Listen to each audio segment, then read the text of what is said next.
right? BC, what's up, man? Hey, how you doing? No, it's much worse than Bit the Cat. It killed it. I can't hear you. Shane, is I that on think our you're end? on mute. Or somebody on mute? I don't know. Bueller? Yeah, it looks good on this side. Anybody? Am I good? That is funny.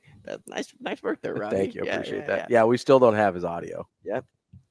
Can't hear me? Working through the technical issues. Still can't hear. Got it. I fixed BC. it. Oh, it's on our end. BC, now talk. My bad. Do you hear me now? Yeah, all there right. we go. BC's like, I know I plugged everything in right. He's No, a it wasn't my fault. Is that what we're saying? It was Shane's fault. It I was know. Shane's fault. And he Sorry. owned it. He owned it. That is sorry. what Matt Rhule loves, man. Yeah, Accountability. Love it. Right? BC, what's up, man? Not a lot. I like Shane, by the way, so that's just me messing with him. But yeah, things are good. What do we got to talk about? We got things, right? Only 8 days till football. Is it 8 now? Yeah, 8 days, and we talked at least in the early parts of the 7 o'clock hour that there's also more college football games this weekend that are kind of just getting slept on because all we care about is 8 days away. Yeah, it's kind of nice that Nebraska avoids that week 0, not just because they're 0-2 in them, but yeah, enjoy a little Notre Dame, Navy, and then Louisiana Tech is playing late, so those people who are real nerds can do their scouting report on a Husker non-con opponent late at night. Now, BC, you've been you've been around this team for such a long time now. I'm sure that you just can't wait to talk to a coach or a player after a game at this point. But as you kind of went through fall camp with this team, what is the energy like in the room 8 days out? Yeah, it's always, you get to that point in mid to August 20th plus where it's just like, can they hit someone else? Everybody's kind of talking about that, and you can tell they just want to move on to that next phase. The one thing I've said before, and I like the tone that Rhule has set. He's made it about the totality of the season ahead, not just this game right in front of him. And what I mean is he's not making it like, we got to have this game. Like there's not this, they have to win this game. What if they don't? Why am I going to do yard work the rest of the fall if I'm a Husker fan, if they don't win at Minnesota? In the past couple of years, and of course this is connected to it being year 4 and year 5 of Frost, where there's more heat on you to get it done in those seasons. There was definitely this urgency and just constant talk in the air in August about, they got to win the first game. What if they didn't? And I feel like the pressure was pretty heavy on the guys when they went into those contests. So I do like, from a psychology standpoint, how they've kind of built into this. And that, of course, is helped by it being the first year of a new coach, where there is going to be patience, where if you lose by 10 points or something, people are going to say, okay, it's the first game. Let's see where this goes. But Rhule's done a good job with that tone. And I think it's settled over the whole team. BC, I'm curious, we don't really know what the offense is going to look like in terms of, what makes you say that, Robbie? specific scheme and everything. When you hear Marcus Satterfield talk about, the goal being 65% completion for Jeff Sims, does that give you any indication of what you think maybe some of their pass concepts look like? Or is that more of just kind of a generality, hey, it'd be nice to hit that number? No, that's a good question. I think it's more of a generality, the way he said it, as to like that's sort of your standard number, coaches. If you had to pick one out of the air, 65 is one you hear a lot. That said, I think to hit that you have to have a QB who realizes it's not there. There's the check down. That's an easy completion, not just because it helps your stats. You don't want your quarterback looking at it that way. But you want him viewing it as like, I get it to that fast guy, he can go get me 6 yards and make it 2nd and 4, and it sounds like Sims has excelled at that. They've been pretty honest, I feel like, about how practices have gone and how certain players have developed. Like you heard the other day, Satterfield say, the first 4 or 5 days of camp wasn't going that hot in that category for Sims, but they really picked it up. And by the end of this practice session this offseason, he's at about that number. So that's encouraging. And I think there's optimism on that side of the ball that, hey, we've seen everything from Tony White's defense. We've seen all these alignments and and different coverage packages. Whatever gets thrown at them, there's sort of a hope, I think, that going against the guys they have and the scheme they have has prepared them to kind of handle and adjust to different things they're going to see in those first few weeks. Brian, I'm curious with the Jeff Sims thing. They said Satterfield said specifically, when he stopped being afraid to use his legs, that he got a lot better. How much do you think is correlated between Jeff Sims being willing to put pressure on the defense with his legs and his ability to keep that completion percentage where they want it? Yeah, that's always an interesting thing because you do sometimes find those QBs who they're so dedicated, and I understand it, to the art of being a passer, and I am this guy, that sometimes you've seen it at the NFL level with certain guys where they're not going to take advantage sometimes of the gifts they have when it's, that plays in front of them where they could go get 10 yards. So I don't know how much of a battle that's been. That was an interesting line that you cite. It suggests that at least at first there was maybe some hesitancy to run in certain spots. You could read into it that way. And maybe that's changed over time. There's no question.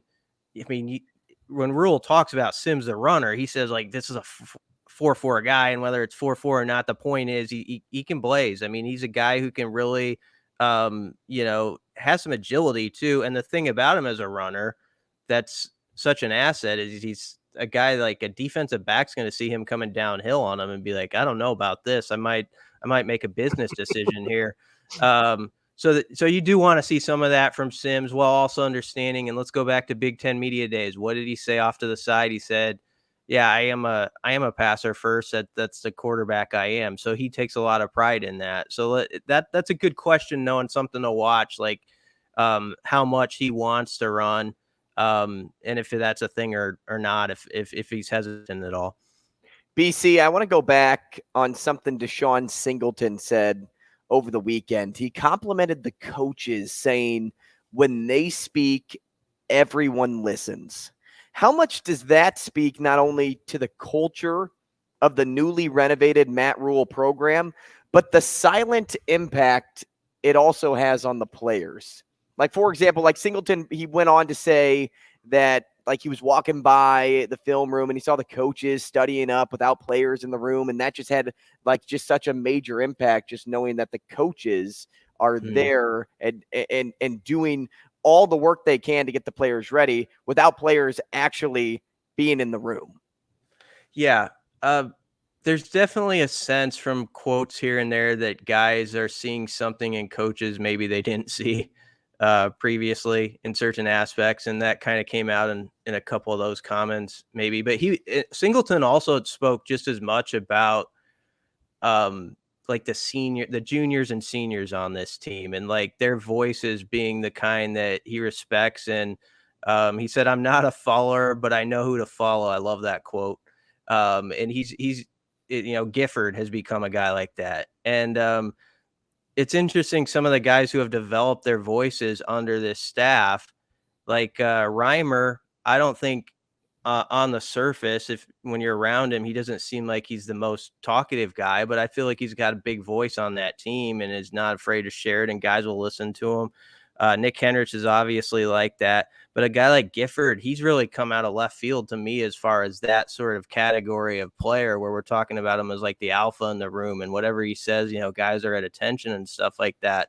I think that's a good deal when you've got some players at the very top where whatever comes out of their mouth, everybody's really respecting it because they know these are the guys who are doing it right. And if they're doing it this way, then I better do it that way. So that's what you're trying to get, is that trickle down effect. And we'll see how far they've gotten with that and what it means as far as wins and losses and stuff. But I think they feel like they're a little bit ahead of the game as far as the culture over in that building. There probably wasn't as much attrition as we thought there was going to be, honestly, this off season and stuff. When you go look at the last 8 or 9 months, I honestly thought there'd be a lot more of it. So some areas like that, when you kind of step back from the forest a little bit and look at it, you're like, oh yeah, it's actually gone pretty smoothly in some respects.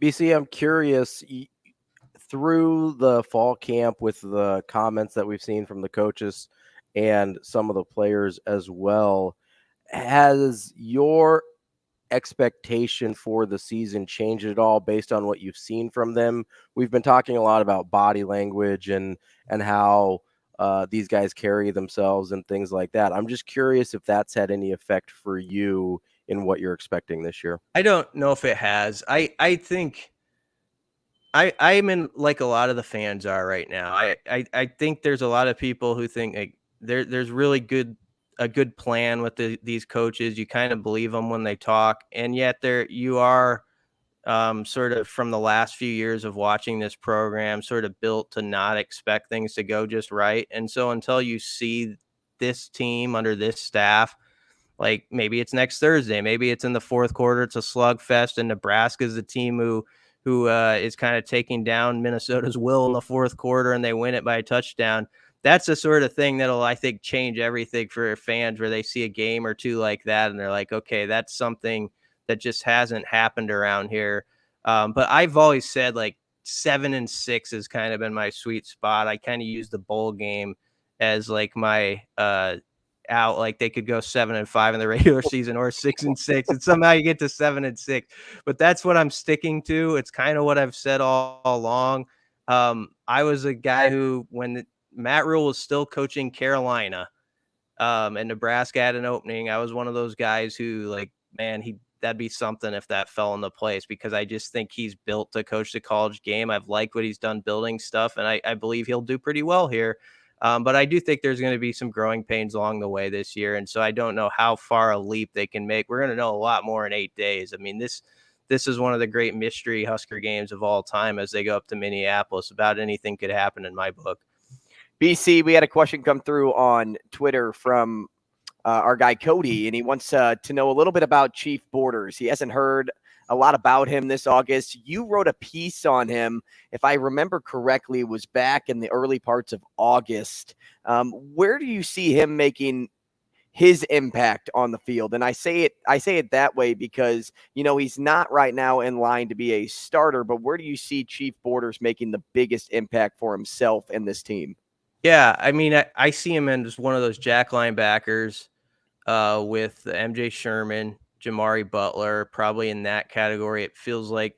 And the other day, Rhule was kind of going through, without naming names, like the numbers at certain spots that they felt good about. And he said, we have 3 jacks who are basically, you know, they're very close is what he was getting at. So Borders is right there in that conversation. And he's a versatile body where you could line up in a lot of different spots.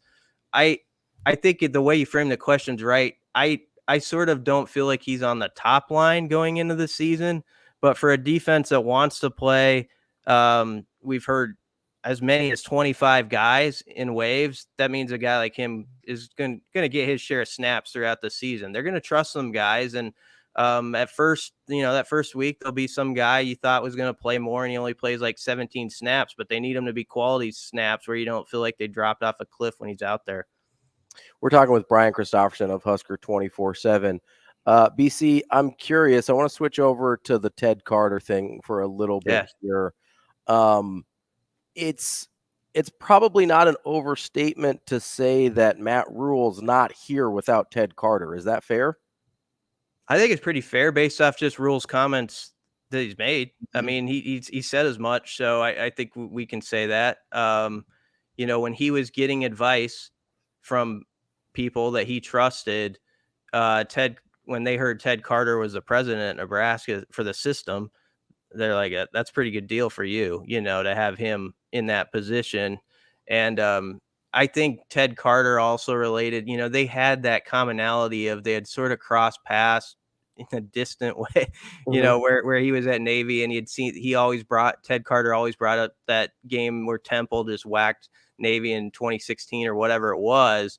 And so there was really a shared admiration there, still is, I'm sure. But I don't, it's not a small issue. I mean, they're going to have to find the right person for that chair. Definitely. That's a monster hire. And, you know, it's not like it's of like the biggest deal right in front of you right now. We're just in year 1 of Rhule, but as this thing goes along and you get into year 3 and 4, and if he really starts to have success, you want him to obviously feel really good about the chain of command there. Well, what comes next, BC, is really the ultimate question because, as we sit back and reflect on how impactful President Carter has been, at least in the last month or two. I mean, the Board of Regents voted to make him the overseer of all of Husker athletics, and now, boom, he's off in running to go to Ohio State, which is fine. We're happy for him to see him pursue that point in his career, but like finding that right person to oversee athletics, there's not another President Carter out there. I mean, you could maybe get close, but there's not another guy that thinks like him, has acted like him, or is even like really good at matching up the left and the right and trying to find a good middle ground for everybody.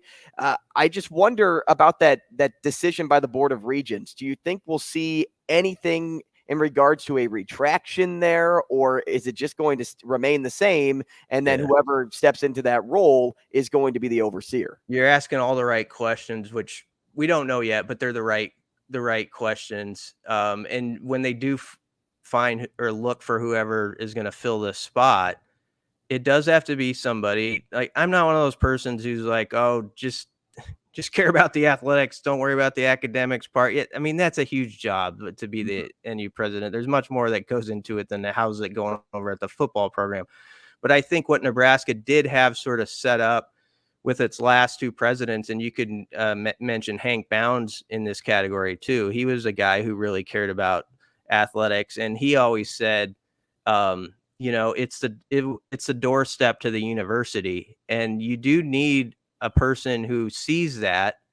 And because I think it's true, and I'm not saying it, some people could argue, is that a good thing or whatever, but it's true. Like and I've said for a long time, the University of Nebraska Lincoln will be in a much better place, and it'll be kicking a lot more when that football program is rolling. It's just a fact. Like when I went to school there, and I was born and raised in Omaha, and I'm not lying to you. There were kids around me who that was part of why they went to UNL, was there was to be around that, what was going on with that program and stuff like that. And then the academics become a big part of it too once you get there. But it does matter toward recruiting in all categories, like people in your academic department, students, your enrollment, all that stuff ties into the success in some way of the football program. It really does. And you need somebody who sees that right off the bat. And if they don't, I don't think it's the right hire. I just don't. BC, do you think, you mentioned the, let's say it's going well for Rhule 3-4 years down the road.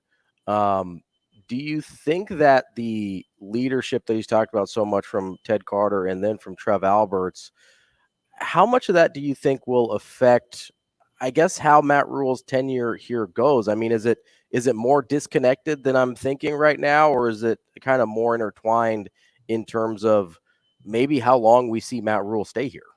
Yeah, I think it's just like it's too early to say, honestly. I mean, it's one of those things where if you nail the next hire, on this and you set it up well, it's fine. It could be fine. There are really capable people who could fill that role and maybe step into sort of what Ted Carter was doing. 4 or 5 years ago, nobody in Nebraska knew who Ted Carter was, like, so he comes on the scene, and he obviously more just as impactful, honestly, as his relationship with Rhule was his relationship, I believe, with Trev Alberts. I think he really saw something in Trev when it came time to hire the athletic director, a couple of years ago. So he's been very meaningful as far as, I think, 2 monster hires for the future of Husker athletics and football. But yeah, I don't know what the next twist and turn is going to be. It's something, though, that I don't think you just push to the side and act like, oh, big deal. I know there's sometimes the want to do that, but I think it does matter. And this is going to be a very critical hire. It would be anyway. You're hiring the NU president. I don't want to diminish how big a deal that is in itself, but we all know that, you do need that stabilizing force at the top when it comes to athletics too, because we've heard so many football coaches, whether they've done good or bad here, talk about you have to have that right. Like, you have to have that chain of command in place that they feel good about. Otherwise, things at some point do fall apart. BC, I'll get you out of here on this.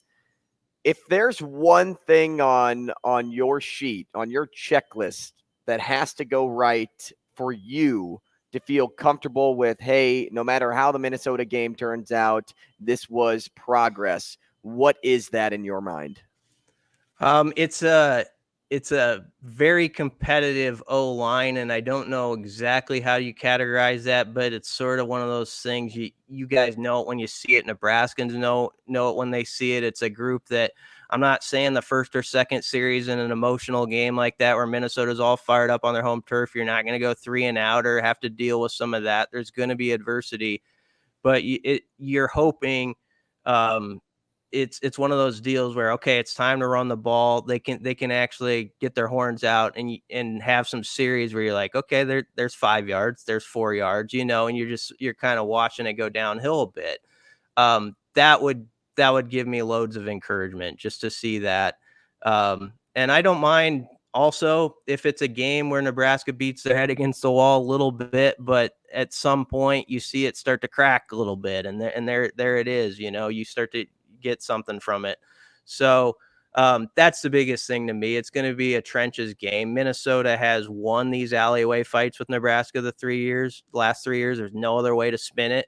And that's what this game will be. And you heard Rhule say it last week. He was actually talking about the receivers and freshmen possibly playing. And he said, this is going to be a grown man game. This is going to be this is a game for 21, 22-year-old guys who have been around the block a little bit. Maybe some, who knows, maybe an 18-year-old will step up and catch the winning touchdown or something. But in the trenches, I just want to see Nebraska be ready to slug. BC, we appreciate the time, man. Always great stuff. Enjoy the week. Again, 8 days away, so I'm sure the excitement is still building for you. Yeah, sounds good. Next week, I'll have my bag packed right here next to me as I get ready to head out the door. Big time. That's Brian Christopherson. Have a great day, man. Yep, you too, guys. Thanks, BC. Senior writer at Husker 24/7 at Husker 24/7 BC on Twitter.